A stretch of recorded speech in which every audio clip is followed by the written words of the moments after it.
अनंत शक्तियों के स्वामी प्रभु श्री कृष्णचंद्र जी कृपा करके ऐसा अमृतमय उपदेश कर रहे हैं कि यदि श्रद्धा विश्वास पूर्वक श्रवण किया जाए, एकाग्रता पूर्वक मनन किया जाए और उसे अपने जीवन में उतारा जाए तो इसी जन्म में अत्यंत दुर्लभ आत्यंतिक महासुख की प्राप्ति हो जाए, जिसमें किंचन मात्र किसी दुख का प्रवेश ही नहीं है।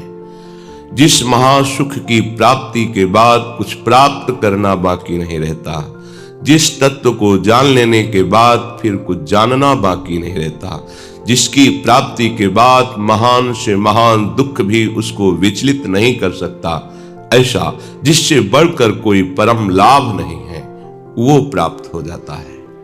यही है विश्राम स्थिति, यही है कृतकृत्यता का स्वरूप। अगर हम मनुष्य जन्म में इस लक्ष्य को प्राप्त नहीं कर पाए तो हमारा मनुष्य जन्म लेना व्यर्थ चला जाएगा। बार बार हमें माया भ्रम में डाल करके शरीर और शरीर के संबंधी सुखों में फंसाती रहती है। भक्ति महारानी की कृपा से माया के इस भ्रम को उपासक काट करके सच्चिदानंद स्वरूप में स्थित हो जाता है। इसलिए प्रभु कृपा करके वर्णन कर रहे हैं, ध्यान पूर्वक सुना जाए।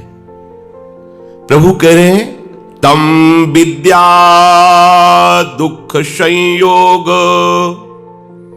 वियोगम योग संगितम सनिश्चयेन योक्तव्यो योगो निर्विण्ण चेतसा।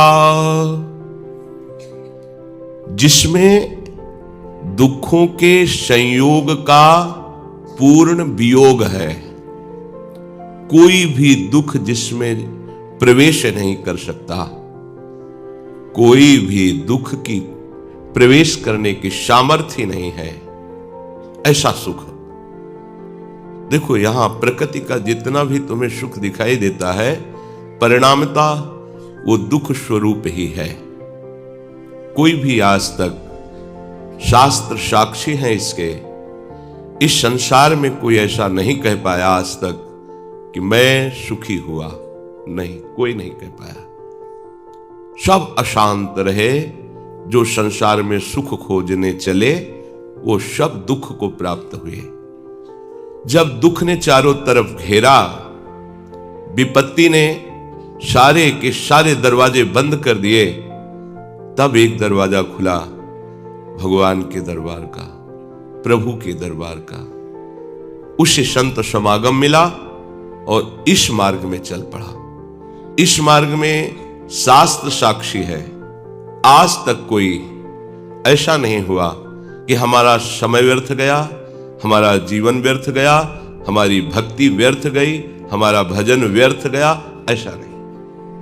आपसे चूक भी हो जाती है, आप भ्रष्ट भी हो जाते हैं इस मार्ग से, तो आपको संसारिक पुरुषों जैसी गति नहीं मिलेगी, आप में दिव्यता होगी। अगर आपका जन्म भी होगा तो श्रीमान कुलवान और भक्ति संपन्न घरों में होगा और बाल्यावस्था से ही आपको पुनः भगवत मार्ग में चलने का अवसर दिया जाएगा। एक नाम भी आपको दुख से उबार लेगा। फिर जो तुम निरंतर नाम जपने का अभ्यास करते हो, प्रभु के दासत्व भाव से युक्त होकर उनकी सेवा करते हो, सोचो ये वही करुणा निधान है जो इनको गाली दिया उसे परम पद दे दिया, जिन्होंने इन पर प्रहार किया उसको मुनिवांछित पद दिया, जो जहर पिलाया उसको परम पद दे दिया। तो तुम प्यार से इनको भोग लगाते हो, इनका नाम कीर्तन करते हो, अब तुम्हारी गति में कोई संशय है क्या? पर जब तक हम पूर्णतया प्रभु के सन्मुख नहीं होते, तब तक हमारे अंदर ये विश्वास जागृत नहीं होता कि प्रभु ने हमें स्वीकार कर लिया है।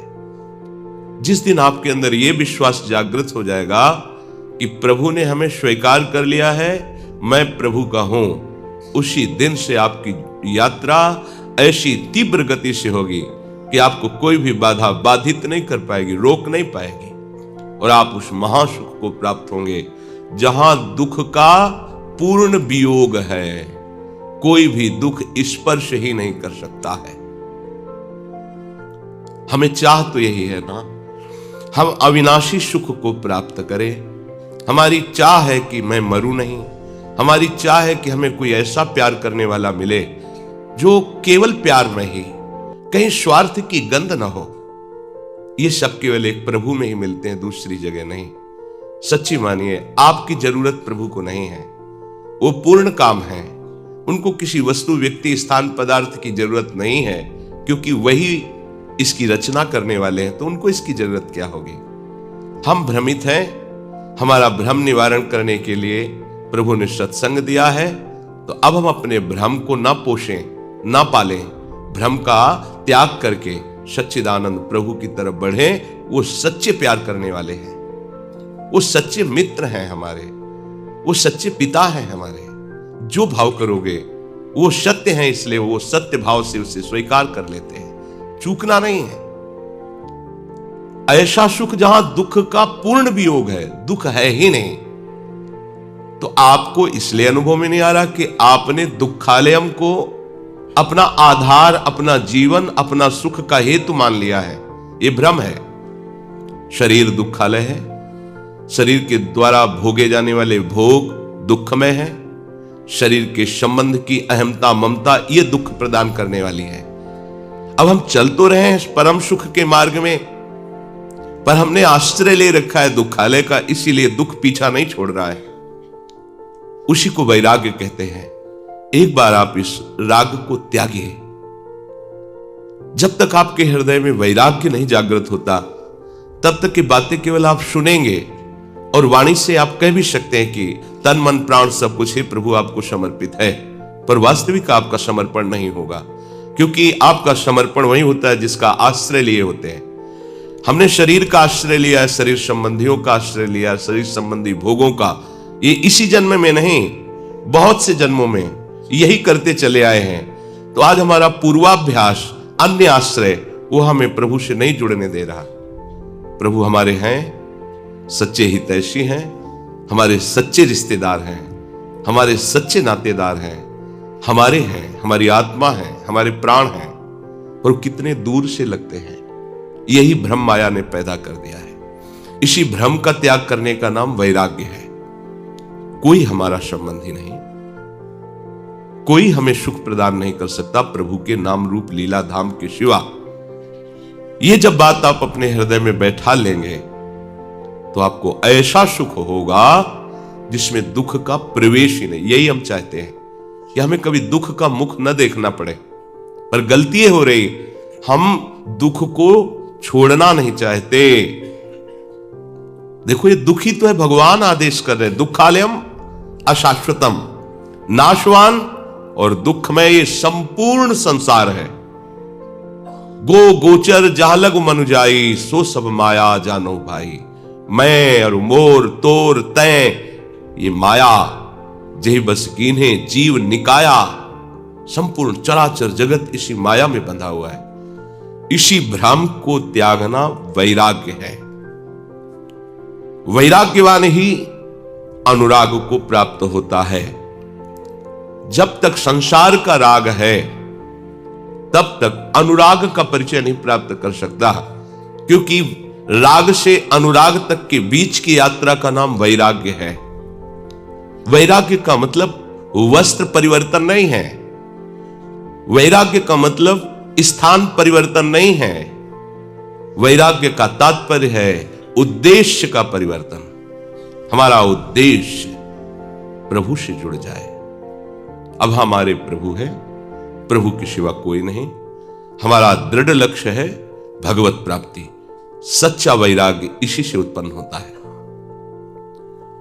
हमने कुछ कपड़े त्याग दिए, कुछ स्थान त्याग दिए, तो नए कपड़े ले लिए, दूसरे रंग के ले लिए, दूसरे स्थानों की रचना करके उसमें अहमता ममता कर ली और एक अहंकार बैठा लिया और कि हम तो वैरागी हैं। नहीं बात बनेगी। राग अंदर से त्यागा जाता है। आंतरिक राग के त्याग में बाहरी त्याग थोड़ा सहयोगी है, यदि विचारवान विवेकवान है तो, नहीं तो और अहंकार पुष्ट हो जाएगा। इसलिए वैराग्य सच्ची मानिए, इससे परिचय कोई नहीं करना चाहता। इस वैराग्य से, वैराग्य शब्द से ही कांपता है मन, वैराग्य शब्द से ही कांप पड़ता है। हमारी कुछ ऐसी चाह है कि हम विषय भोगते रहें, हमें सदैव अनुकूलता मिलती रहे, सदैव हम सुखी रहें और हमें भगवत प्राप्ति भी हो जाए। असंभव, नहीं होगा। अनुकूलता की चाह करने वाला, शरीर के भोगों को भोग कर सुखी रहने वाला, ये दुखालय में सुख की खोज कर रहा है, दिशा सही नहीं है, इसलिए कभी नहीं भगवत प्राप्ति हो सकती। संसार से विमुख हो और प्रभु के सन्मुख हो। संसार को साधन बना लो और प्रभु को साध्य बना लो। हम उल्टा करते हैं। अगर कहीं प्रभु की आराधना भी करते हैं तो प्रभु को साधन बना लेते हैं और साध्य होता है कोई वस्तु, कोई व्यक्ति, कोई स्थान, कोई विषय। कैसे हम उस स्थिति को पहुंचे जिसे कहा जाता है कि किंचन मात्र दुख का प्रवेश नहीं है। हम कल्पना भी नहीं कर सकते वो कैसा सुख है। हमें उसी सुख की प्राप्ति के लिए मनुष्य जन्म मिला है। महापुरुषों ने, जिन्होंने अनुभव किया है, अनुभव करके जो कह रहे हैं, भक्त उपासक जब तक अपनी बुद्धि चलाता रहता है तब तक वो कुछ नहीं प्राप्त कर पाता। बहुत ध्यान देने योग्य बात है। सच्ची भक्ति का प्रादुर्भाव होता है मन, बुद्धि, अहंकार, चित्त, ये प्रभु गुरुदेव को समर्पण करने से। बुद्धि का समर्पण, जो गुरुदेव ने कहा है वही निश्चय सत्य है, अपनी तरफ से उसमें कुछ बुद्धि नहीं लगानी।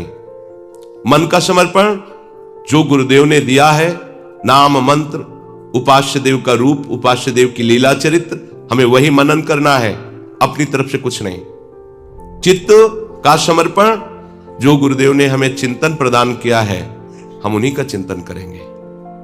अहंकार का समर्पण, जो आराध्य देव गुरुदेव ने प्रदान किए हैं, सिर्फ अनन्य होकर उन्हीं की दासता में हम रहेंगे। श्यामा श्याम हमारे स्वामी हैं, प्रीतम हैं, हम उनके दास हैं, ये अहंकार का समर्पण है। जब तक अपनी तरफ से कुछ बुद्धि रखते हैं, बुद्धि चलाते हैं, तो ये वही बुद्धि है। जब से सृष्टि हुई आज तक कभी सत्य पे नहीं चलने दिया, तो आज तुमको कैसे सलाह दे सकती है? प्रायः हम अहंकार की वृत्ति को समझ नहीं पाते। शास्त्र और गुरुजनों के शासन को अपने प्रतिकूल समझ करके बुद्धि की सलाह से हम माया के अनुकूल चलने लगते हैं, अहंकार के अनुकूल चलने लगते हैं। लगता है अब हम स्वतंत्र हुए। बहुत बंधन में बंधे हुए थे, निकल नहीं पा रहे थे बंधन से, अब स्वतंत्र हुए। ये वही चालबाज मन और बुद्धि तुम्हें जो स्वतंत्रता का नाटक दिखा रहे हैं, ये परतंत्र कर रहे हैं, माया के अधीन कर रहे हैं। इसलिए केवल समर्पण की बात करने से आप भक्त नहीं बन जाएंगे।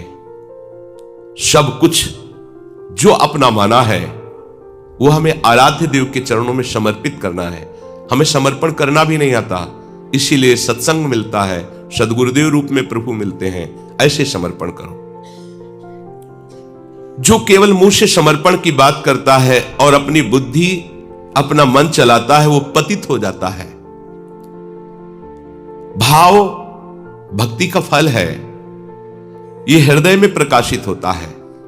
भाव ऐसी सामर्थ्यशाली वृत्ति है जो अव्यक्त भगवान को व्यक्त कर देती है।